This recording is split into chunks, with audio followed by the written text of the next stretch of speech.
Sult esa mochila ahora mismo, de donde la robo. La voz de Victoria Ashford cortó el air de la cabina de primera, clays como una navaja. Ses dedos, adornados con anillos de diamantes, que destelaban bajo las luces superiores, tiernieron la mochila de una niña de 8 años. El curo fino crujió, señora, por favor es de mi hija. Su abuela se la regaló. La voz de la mujer negra fue suave, contenida. No se levantó todavía. Se mantuvo sentada, recta, con una cama que parecía ensayada durante años de tener que sostenerla. Victoria soltó una risa breve, dura, sin humor. Su hija en primer clase, dejim adivinar, asistencia social. Alguna donación caritativa, rocio perfume hacia los niños, 3 disparos rápidos. El olor dulce y agresivo invadió el espacio. Los gemelos se encogeron en sus asientos. Layman a seguridad, dijo Victoria en voz alta. Esta gente claramente no pertenece aquí. Mi esposo está en el consi, yo asesor de la aerolínea. Yo sé cómo se ven los estándares. Los miradas se clavaron en la escena. La cabina quedó en silencio, interrumpido solo por el zumbido constante de los motores. Lo que ocurrió después no solo derribó a una mujer racista, detuvo un avión entero.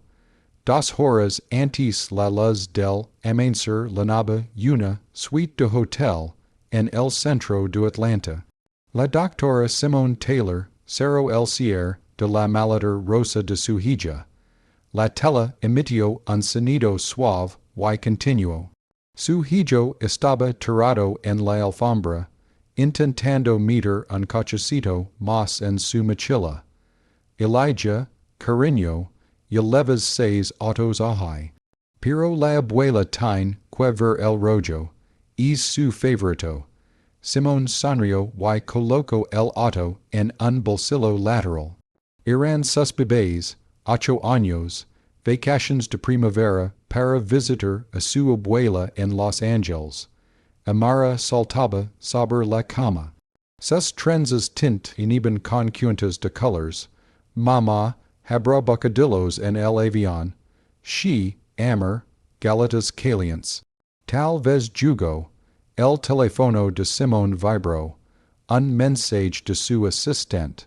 Agenda de la Cumbre Regional de Seguridad FAA Adjunta. Reunión mañana a las 14:00. Simón silenció el teléfono. Hoy no irá de trabajo. Hoy irá de ser mamá. En el aeropuerto, el mostrador de check-in brillaba bajo luces fluorescentes. El agente la reconoció de inmediato. Doctora Taylor, buenos días. He actualizado a su familia a primer clase. Cuenta corporativa. Simón dudó. Es muy amable, pero los gemelos nunca han estado allí. Quiero que sigan con los pies en la tierra. Es un vuelo largo, usted merece comodidad. Ellos también, asintió, está bien. Gracias, Jonathan. Mientras caminaban, otros empleados saludaron. Un supervisor levantó la mano. Un piloto asintió con respeto. Los gemelos no lo notaron. Miraban el tablero de salidas. Simón guardó su identificación de la FAA en el fondo del bolso. Vestía jeans sencillos, un suéter color crema y zapatos planos cómodos. Su reloj era caro pero discreto, así lo prefería. En la puerta de embarque, Elijah pegó la cara al vidrio. Mamá, es avión es enorme.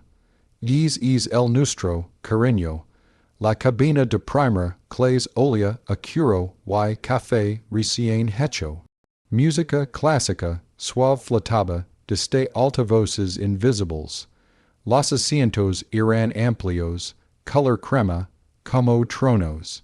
De verdad es nuestro, susurro amara, she, pero con cuidado, son respetuosos, si sentaran en tu, ay2b.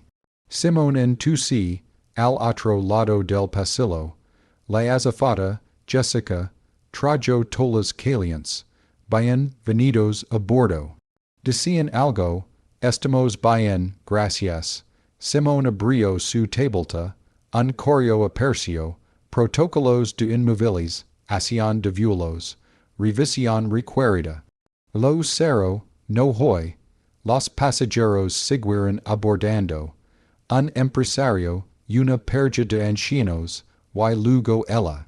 Tacones resonando, maletas Louis Vuitton, diamantes en cada dedo, Victoria Ashford, hablaba por teléfono como si el mundo fuera su audiencia.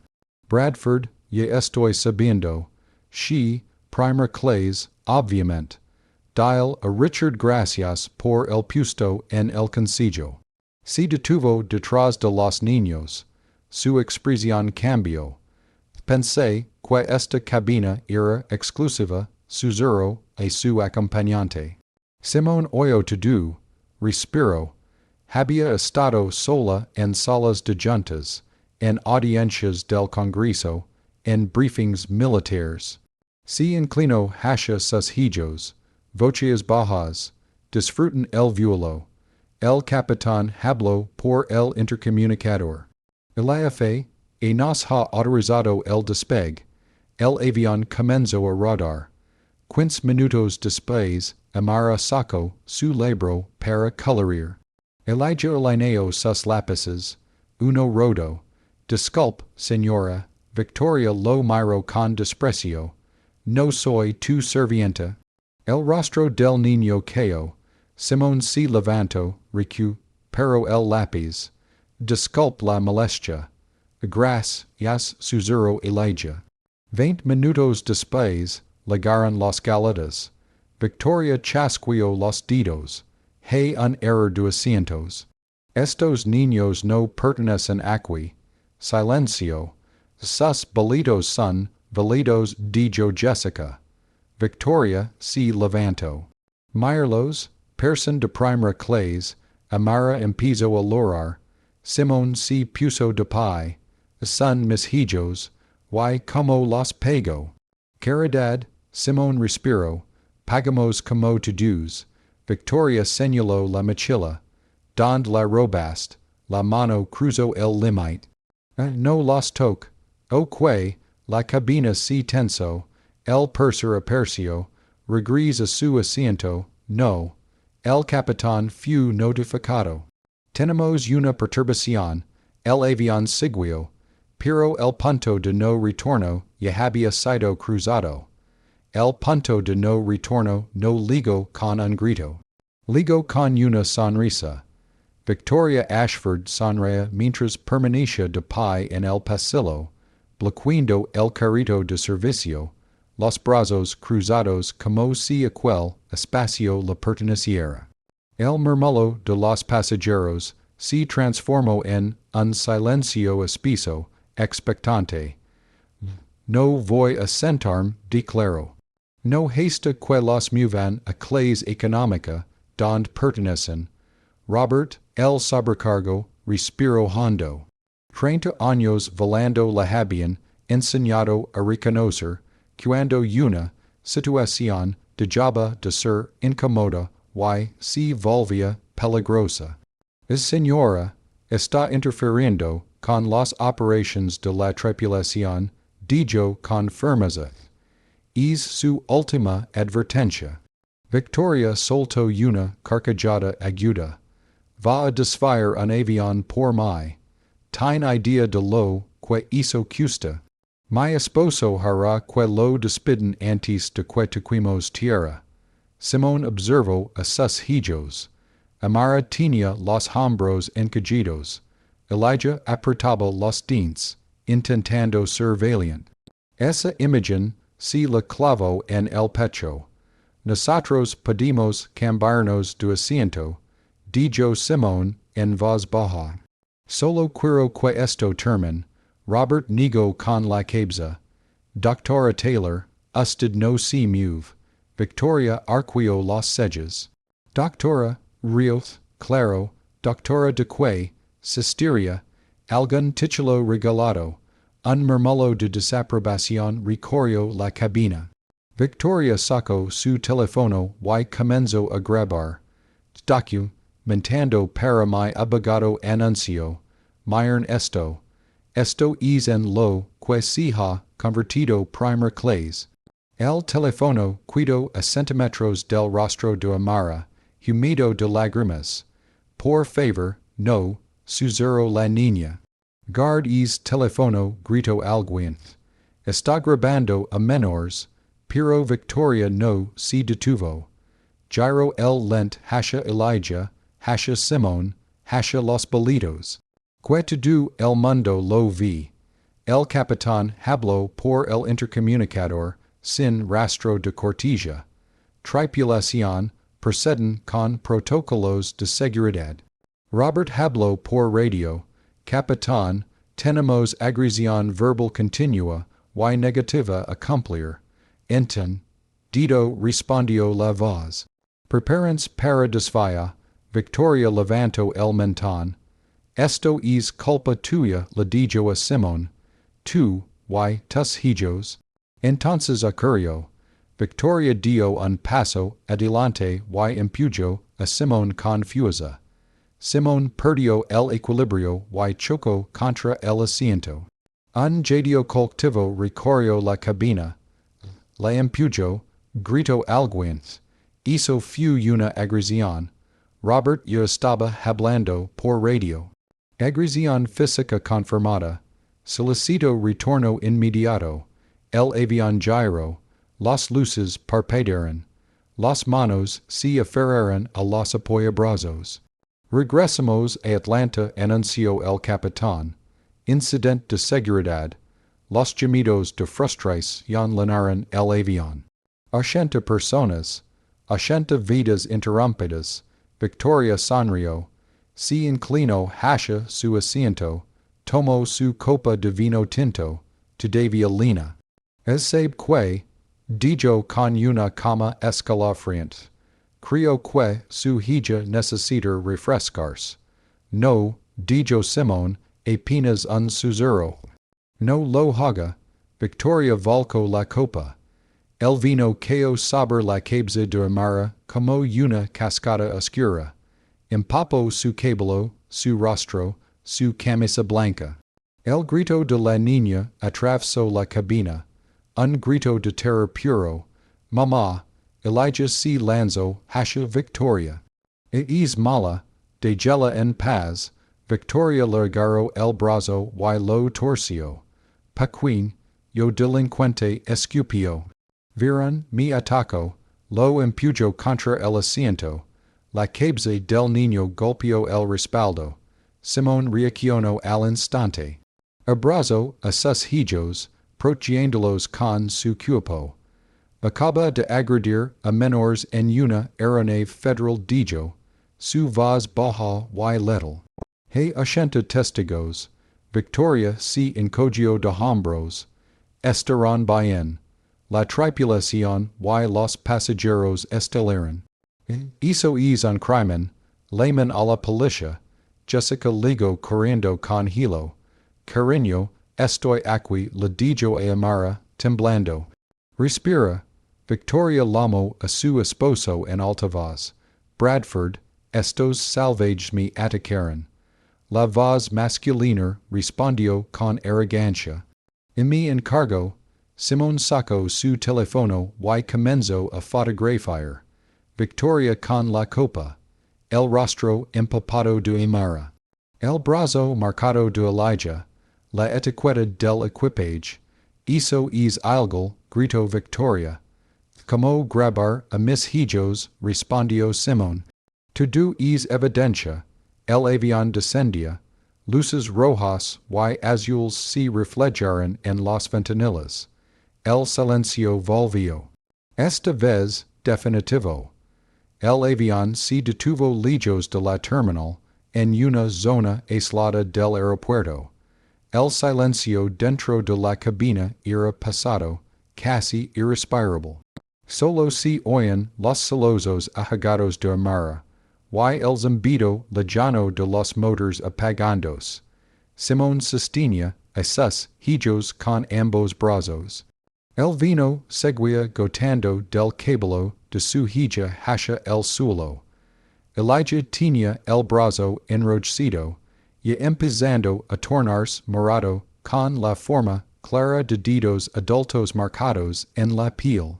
Victoria Ashford seguía de pie en el pasillo, sonreía. Ahora she van aprender decíeth. Nadie se met conmigo. Las luces rojas y azules comenzaron a reflejarse por las ventanillas. Un murmullo recorrió el avión. Y la policía, gracias a Dios, por fin, la puerta del avión se abrió con un silbido hidráulico. Dos oficiales subieron por la escalerilla móvil. La oficial Williams, una mujer negra de unos 30 años, y el oficial Park, un hombre asiático de mediana edad. Victoria se adelantó hacia ellos, casi tropezando con sus tacones. Officials, fui atacada, dijo de inmediato. Esa mujer y sus hijos cosaron caos. Tengo pruebas. Les mostró su teléfono. Del niño me atacó. Yo solo me defendí. La oficial Williams observó el video en silencio. Su rostro no mostró emoción alguna. Mientras tanto, el sobrecargo Robert se acercó con su tableta. Officials, este es el registro completo del incidente dijo. Tenemos grabaciones de cabina y múltiples testigos. Quiero que los arresten y mismo exigió Victoria. Saben quién es mi esposo.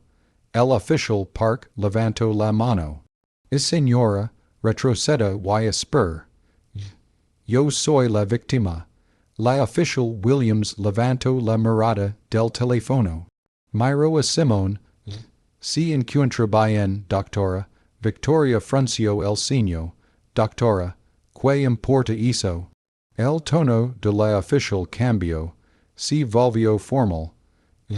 Es usted la doctora Simón Taylor. Simón asintió. Es she, oficial. Un silencio absoluto cayó sobre la cabina. La oficial Williams se giró hacia los pasajeros. Y para constancia, la doctora Simón Taylor es directora regional de la Administración Federal de Aviación. Algunos pasajeros llegaron. Supervisa la seguridad aérea de 6 estados continuó. Ex piloto de la Fuerza Aérea de los Estados Unidos. Los teléfonos comenzaron a levantarse. Búsquedas rápidas. Fotos aparecieron en pantallas. Y ella susurró alguien. Testificó ante el Congreso. Dios mío, Victoria dio un paso atrás. Eso no puede ser verdad balbuceó. No ella. El capitán Hayes salió de la cabina demandó. Se detuvo frente a Simón y saludó militarmente. Doctora Taylor, le ofrezco mis más sinceras disculpas. Gracias, capitán, respondió ella. Necesito que este avión permanezca en tierra. Victoria abrió la boca. No pude hacer eso. She pudo, dijo Simón con calma. Bajo la autoridad federal correspondiente. El capitán asintió. Nivel 3 de retención de seguridad activado. El intercomunicador sonó. Pasajeros, por orden de la FAA, esta aeronave queda oficialmente inmovilizada. La reacción fue inmediata, que nos vayan a todos, mi conexión, pero todas las miradas se giraron hacia Victoria. Fue ella dijo en hombre. Todo esto por ella. Victoria temblaba. Mi esposo, su esposo, está siendo removido del Consejo Asesor dijo Simón. Yo lo designé, yo lo retiro. El color abandono el rostro de Victoria. La official Williams dio en paso adelante y sacó los esposas. Victoria Ashford, queda arrestada por agresión a menores, interferencia con operations de vuelo y alteración del orden en aeronave federal. Las esposas se cerraron con un clic metálico. Victoria gritó, "Esto no ha terminado." She, señora, respondió la oficial. Acaba de empezar. Margaret intentó levantarse. Yo no hice nada. Usted será detenida para interrogatorio, dijo el oficial Park. Cómplice. Ambas mujeres fueron escoltadas fuera del avión mientras los pasajeros grababan. Simón tomó a Amara en brazos y sostuvo la mano de Elijah. Pasó junto a Victoria sin mirarla. La humillación había cambiado de lado. Las puertas del avión se cerraron detrás de Victoria. Ashford con un golpe seco que resonó más fuerte que cualquier grito. Afuera, el aire nocturno estaba cargado de sirenas, flashes y voces superpuestas. Las luces de los patrulleros convertían la pista en un escenario aerial, azul y rojo, como si todo hubie era dejado de ser cotidiano. Simón descendió la escalerilla con Amara en brazos. Elijah caminaba a su lado, erguido, decidido a no lograr más. Cada paso era observado por decenas de ojos. Doctora Taylor dijo un agente, los paramédicos están listos. Primero mis hijos respondió ella sin detenerse. Amara fue envuelta en una manta térmica. El vino había dejado manchas violáceas en su piel, pero lo que más dolía no era eso. Era la vergüenza, el miedo, la sensación de haber sido atacada sin razón. ¿Hice algo mal? Y preguntó la niña con voz rota. Simón se ardiló frente a ella. No, amor, nada de esto fue tu culpa. Elijah apretó la mandíbula. Ella nos odiaba antes de hablar dijo, solo por vernos. Simón cerró los ojos un segundo. Esa verdad pesaba más que cualquier cargo legal. Dentro de la terminal improvisada, la policía tomaba declaraciones. Los pasajeros hablaban uno tras otro, algunos todavía temblando. Fue intentional. Los niños estaban aterrados. Nunca Roman 6, algo así en un avión. Robert, el sobrecargo, entregó un informe de 2 páginas. Activamos todos los protocolos explicó. La agresora se negó a cooperar en todo momento. Mientras tanto, en otra sala, Victoria gritaba. Exigió una llamada. Mi esposo es un hombre poderoso. Un oficial levantó la vista.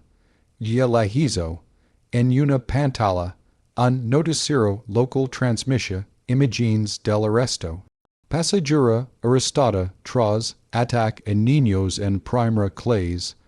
El nombre Victoria Ashford apareció en letras blancas. El teléfono del oficial vibró.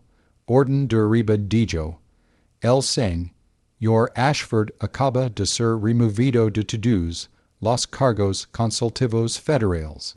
Victoria se quedó muda. En otra ala del edificio, Simón firmaba documentos. Decía presentar cargos formales. Preguntó la fiscal adjunta. Simón miró a sus hijos. Y she respondió. Todos. La fiscal asintió. Agresión a menores, delito de odio potencial, interferencia federal, alteración del orden público. Que conste todo añadió Simón. Cada segundo. Las horas siguientes fueron un torbellino. Cámaras, micrófonos, voces, que sintió al ver a sus hijos atacados. Usar a su posición para influir. Simón fue clara. No hablo como funcionaria, hablo como matter. Esa phrase si repitió en todos los noticieros, en redes socials, el video del vino cayendo sobre Amara se volvió viral. Millones de reproducciones, comentarios furiosos, hizo es racismo puro, prochen a esos niños, que vea a prisión, al amanecer, Simón y sus hijos regresaron a casa escoltados discretamente. Amara se durmió abrazando a su madre, Elijah permaneció despierto, va a pagar por lo que hizo, Simón miró por la ventana, el cielo aclarando. Así dijo, pero más importante no volverá a hacerlo. En una celda iluminada con fluorescentes, Victoria Ashford finalmente logró. No de arrepentimiento, de miedo. El Tribunal Federal amanció rodado de cámaras. Camiones de noticias ocupaban cada centímetro de la calle. Reporteros de cadenas nacionales hablaban en voz baja, como si estuvieran frente a un acontecimiento histórico. Hoy comienza el juicio del caso que sacudió al país, decía una presentadora. Una pasajera de primera clase acusada de agredir a dos menores en pleno vuelo. Dentro del edificio, el ambiente era tenso. La sala estaba llena mucho antes de que el juez entrara. Victoria Ashford apareció escoltada, vestida con un traje gris sin joyas. Ya no había arrogancia en su postura. Solo rigidez. Simón ligó minutos después con sus hijos. No buscaba atención. Caminó con la espalda recta, sosteniendo la mano de Amara y la de Elijah. El juez Morales ocupó su lugar. Este tribunal se reúne para escuchar el caso Estados Unidos contra Victoria Ashford. El fiscal se levantó. Demostramos que la acusada actuó con intención, desprecio y abuso de poder social. La defensa habló de provocación, de malentendidos. Nadie en la sala pareció convencido. El primer testigo fue Robert, el sobrecargo. Nunca había ordenado un desfile. Al por conducto individual declaró. Este es día. Mostraron el video de cabina. El silencio fue absoluto cuando el vino cayó sobre la cabeza de Amara en la pantalla gigante. Victoria bajó la mirada. Luego la miraron a Elijah. El niño subió al estrado acompañado por un especialista infantil. ¿Sabes por qué estás aquí? Preguntó el fiscal suavemente. Porque alguien lastimó a mi hermana respondió. Y porque eso estuvo mal. Un murmullo recorrió la sala. ¿Qué sentiste cuando ella te agarró el brazo? Miedo dijo Elijah. Pero más courage. Porque los adultos no deberían hacer eso. Amara habló después. They lose the reflection of themselves that made, pero firm. Pensé que yo era sucia, dijo. Pensé que me odiaba. Simón cerró los ojos. Varias personas loraban abiertamente. La defensa no hizo preguntas. Cuando Simón subió al estrado, no habló como funcionaria. Es día, dijo, entendí que el poder sin humanidad es violencia. El fiscal cerró el caso. No pedimos venganza, pedimos justicia. El jurado deliberó menos de 3 horas. Culpable dijo el portavoz, en todos los cargos. Victoria se llevó las manos al rostro. La sentencia fue clara. 8 años de prisión federal dictó el juez.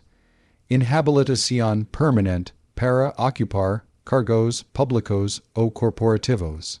Un suspiro colectivo llenó la sala. Afuera, la multitud reaccionó. A justicia, Simón abrazó a sus hijos. Si termino susuro, pero no era el final, era el comienzo.